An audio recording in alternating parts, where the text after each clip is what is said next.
मित्रांनो, जर तुम्ही 2026 मध्ये महाराष्ट्र बी-एड सी-ई-टी किंवा ई-एल-सी-टी देणार असाल आणि या एक्झाममध्ये तुम्हाला 95 पेक्षा अधिक मार्क्स मिळवून जर गव्हर्नमेंट कॉलेजला ॲडमिशन घ्यायचं असेल, तर हा व्हिडिओ तुमच्यासाठी अत्यंत महत्त्वाचा असणार आहे.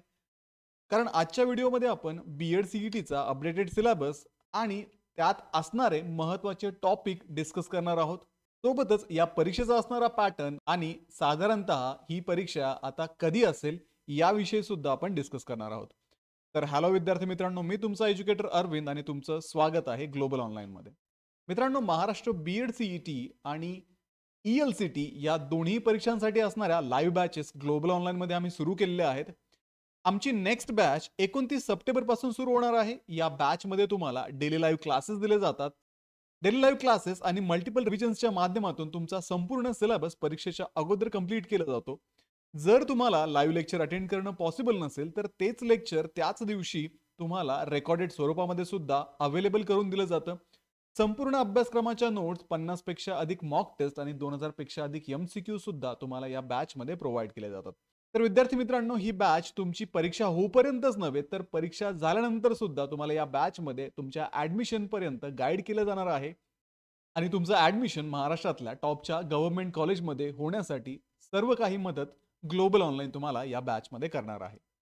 तर मित्रांनो, बॅचला जॉईन करण्यासाठी स्क्रीनवरती दिलेल्या नंबरवरती तुम्ही व्हॉट्सअप करू शकता, कॉल करू शकता किंवा प्ले स्टोअरवरती जाऊन तिथेही ग्लोबल ऑनलाईन ॲप डाउनलोड करून तिथे सुद्धा महाराष्ट्र बी-एड सी-ई-टी 2026 किंवा ई-एल-सी-टी 2026 हा कोर्स सर्च करून जॉईन करू शकता. तर लवकरात लवकर हा कोर्स जॉईन करा आणि आपलं जे गव्हर्नमेंट कॉलेजमध्ये ॲडमिशन घेण्याचं स्वप्न आहे ते पूर्ण करण्याच्या तयारीला लागा. तर मित्रांनो, सर्वात सुरुवातीला आपण बी-एड परीक्षेचा असणारा जो पॅटर्न आहे तो पाहूयात. यामध्ये तुम्हाला ही परीक्षा ऑनलाईन पद्धतीने द्यावी लागते आणि या परीक्षेसाठी लागणारं जे मीडियम आहे ते मराठी किंवा इंग्लिश असू शकतं. त्यानंतर या परीक्षेमध्ये तुम्हाला टोटल 100 क्वेश्चन्स विचारले जातात.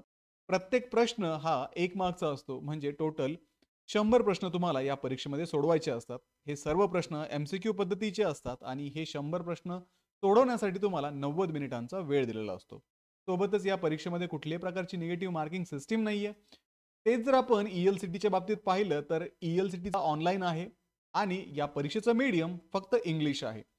इथे तुम्हाला 50 प्रश्न विचारले जातात. प्रत्येक प्रश्न हा 1 मार्कला असतो आणि हे सर्व प्रश्न एमसीक्यू स्वरूपाचे असून तुम्हाला 60 मिनिटांचा वेळ या परीक्षेमध्ये असतो.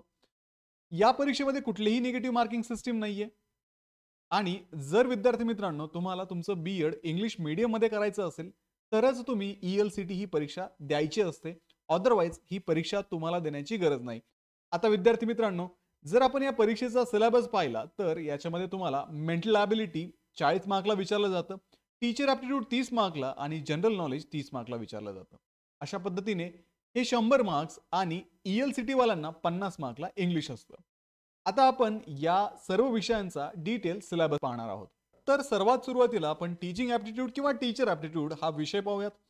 या विषयामध्ये विद्यार्थी मित्रांनो तुम्हाला 30 प्रश्न विचारले जातात आणि या विषयामधून सीईटी सेलला एक्सपेक्टेड आहे की तुमची शिक्षण विभागाविषयी किती समज आहे, शिक्षणाविषयी तुमचा दृष्टिकोन काय आहे आणि तुमचे व्यक्तिमत्वातले असणारे गुणधर्म आहे ते तपासण्यासाठी हा विषय तुम्हाला परीक्षेमध्ये विचारला जातो. तर याच्यामध्ये तुम्हाला attitude towards education, student and teaching profession म्हणजेच शिक्षण, विद्यार्थी आणि अध्यापनाविषयी असणारा तुमचा दृष्टिकोन विचारला जातो. त्यानंतर interest in teaching as a career, अध्यापनाला व्यवसाय म्हणून घेण्याची आवड तुमच्यामध्ये आहे का, हे याच्यामध्ये चेक केलं जातं. त्यानंतर लीडरशिप क्वालिटी म्हणजेच नेतृत्व गुणावरती सुद्धा याच्यामध्ये प्रश्न विचारले जातात. Emotional, moral, ethical and social adjustment म्हणजेच भावनिक, नैतिक, चारित्र्यात्मक आणि सामाजिक समायोजन या टॉपिकवरती सुद्धा तुम्हाला इथे प्रश्न विचारले जातात. सोबतच intra personal relation and skills, self awareness, self management म्हणजेच आत्मसंबंध आणि कौशल्य याच्याविषयी प्रश्न येतात. इंटरपर्सनल स्किल्स, रिलेशन्स, आंतर वैयक्तिक कौशल्य, नाती, communication skill, verbal and non verbal, संवाद कौशल्य. त्यानंतर class, group, community management, handling class and groups, वर्ग आणि गट समुदाय व्यवस्थापन याच्यामध्ये सुद्धा तुम्हाला इथे प्रश्न विचारले जातात. त्यानंतर awareness of change in education, society, new policies, reform, social context. तर शिक्षण आणि समाजातील जे नवीन बदल होतात तर त्या बदलांविषयी, नवीन धोरणांविषयी, सुधारणांविषयी आणि सामाजिक संदर्भाविषयी तुम्हाला इथे प्रश्न येतात. पुढे आपण जर पाहिलं तर professional commitment, continuous learning, updating knowledge, व्यावसायिक बांधिलकी, सातत्याने शिकण्याची इच्छा आणि ज्ञान अद्ययावत ठेवण्याची इच्छा, याच्यावरती सुद्धा तुम्हाला इथे प्रश्न येतात. Knowledge updating, keeping abreast of educational developments, ज्ञान अद्ययावत करणे आणि शैक्षणिक घडामोडीशी सुसंगत राहणे. सोबतच general awareness of contemporary issues in secondary and higher secondary education, माध्यमिक व उच्च माध्यमिक शिक्षणातील समकालीन प्रश्नांची सामान्य जाण इत्यादी टॉपिकवरती तुम्हाला इथे MCQ विचारले जातात. त्यानंतर पुढचा जो विषय आहे तो आहे जनरल नॉलेज म्हणजेच सामान्य ज्ञान. तर या विषयामध्ये स्थानिक, राष्ट्रीय, आंतरराष्ट्रीय घटना, सामान्य शैक्षणिक ज्ञान याची चाचणी घेण्यासाठी हा विषय तुम्हाला या परीक्षेमध्ये विचारला जातो. इथे तुम्हाला करंट अफेअर्स विचारले जातात, जे नॅशनल आणि इंटरनॅशनल लेवलचे इव्हेंट्स असतील, रिसेंट डेव्हलपमेंट्स असतील, चालू घडामोडी आपण त्यांना म्हणतो. त्यानंतर पुस्तक आणि लेखक म्हणजेच बुक्स अँड ऑथर्स, पुरस्कार आणि सन्मान, awards and honours, national and international days, event, राष्ट्रीय व आंतरराष्ट्रीय दिवस, कार्यक्रम याच्याविषयी प्रश्न येतात. पर्सन्स इन न्यूज, ज्या व्यक्तींविषयी बातम्या रिसेंटली येत आहेत त्या व्यक्तींविषयी विचारलं जातं. जनरल सायन्स, याच्यामध्ये तुम्हाला 10वी पर्यंत जे सामान्य ज्ञान आहे, याच्यामध्ये तुम्हाला 10वी पर्यंत जे सामान्य विज्ञान आहे ते विचारलं जातं. रिसेंट इन्व्हेन्शन अँड टेक्नॉलॉजी, अलीकडील शोध आणि तंत्रज्ञान यावरती प्रश्न येतात. हिस्ट्री म्हणजेच इतिहास, या विषयामधून भारतीय व जागतिक इतिहास इथे विचारला जातो. साधारणतः 12वी पर्यंतचा हा इतिहास तुम्हाला विचारतात. पुढे जॉग्रफी, ज्याच्यामध्ये फिजिकल, पॉलिटिकल, एन्व्हायरमेंटल म्हणजेच भौतिक, राजकीय आणि पर्यावरणीय भूगोलावरती सुद्धा तुम्हाला या विषयामध्ये प्रश्न विचारले जातात. सिव्हिक्स, पॉलिटिकल सायन्स, इकॉनॉमिक्सच्या म्हणजेच अर्थशास्त्राच्या काही मूलभूत संकल्पना आहेत त्या सुद्धा इथे विचारल्या जाऊ शकतात.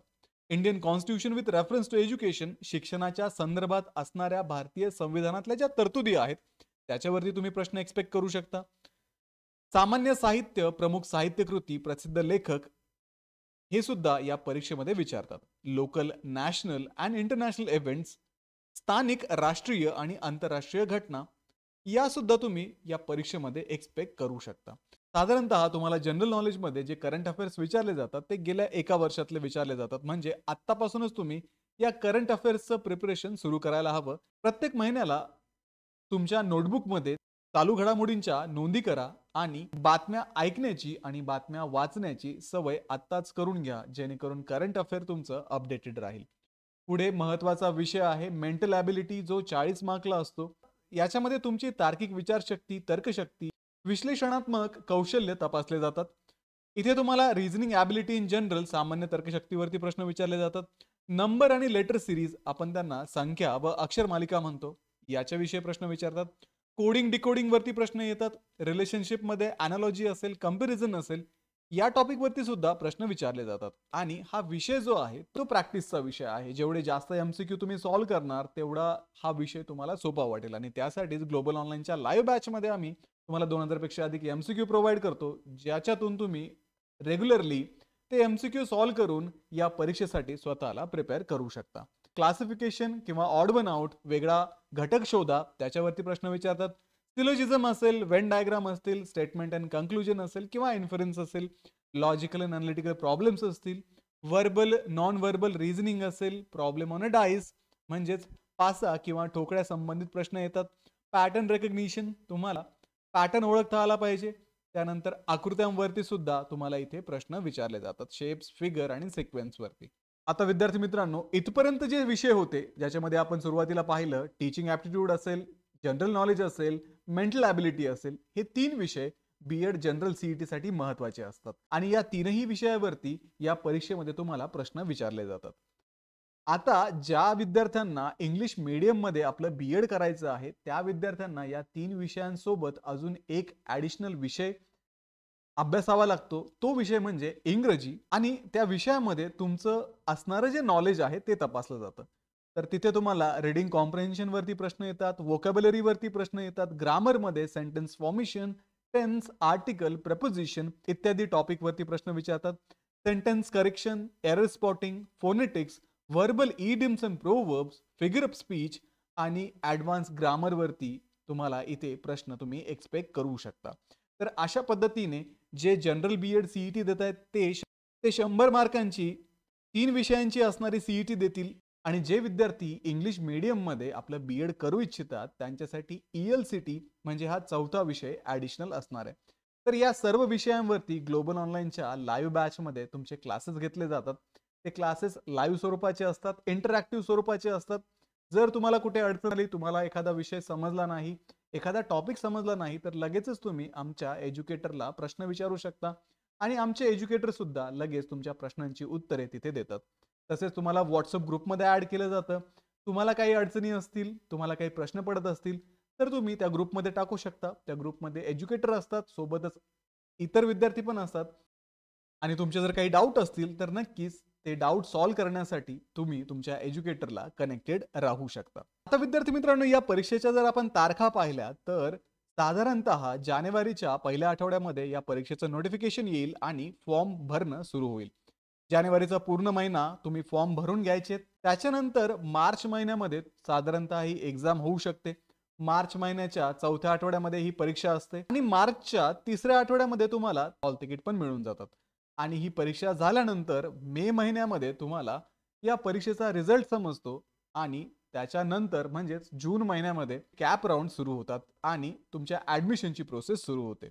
तर ग्लोबल ऑनलाईनच्या या लाईव्ह बॅचमध्ये तुमच्या CETच्या प्रिपरेशन सोबतच जर तुम्हाला ॲडमिशनमध्ये काही अडचणी येत असतील, फॉर्म भरण्यासाठी काही अडचणी येत असतील, प्रेफरन्सेस देण्यासाठी काही अडचणी येत असतील, तर ग्लोबल ऑनलाईन नेहमीच तुम्हाला मदत करणार आहे. कारण ही लाईव्ह बॅच जी आहे ती तुमचं ॲडमिशन होऊपर्यंत चालणार आहे. तर बॅचला जॉइन करण्यासाठी स्क्रीनवरती दिलेल्या नंबरवरती तुम्ही WhatsApp करू शकता किंवा प्ले स्टोअरवरती जाऊन तिथेही ग्लोबल ऑनलाईन ॲपमध्ये हा कोर्स तुम्ही जॉइन करू शकता. तर व्हिडिओला लाईक करा, तुमच्या मित्रांना हा व्हिडिओ शेअर करा, ग्लोबल ऑनलाईनला सबस्क्राईब करा. भेटूया पुढच्या व्हिडिओमध्ये. तोपर्यंत एक्झामचं प्रिपरेशन सुरू करा. Thank you.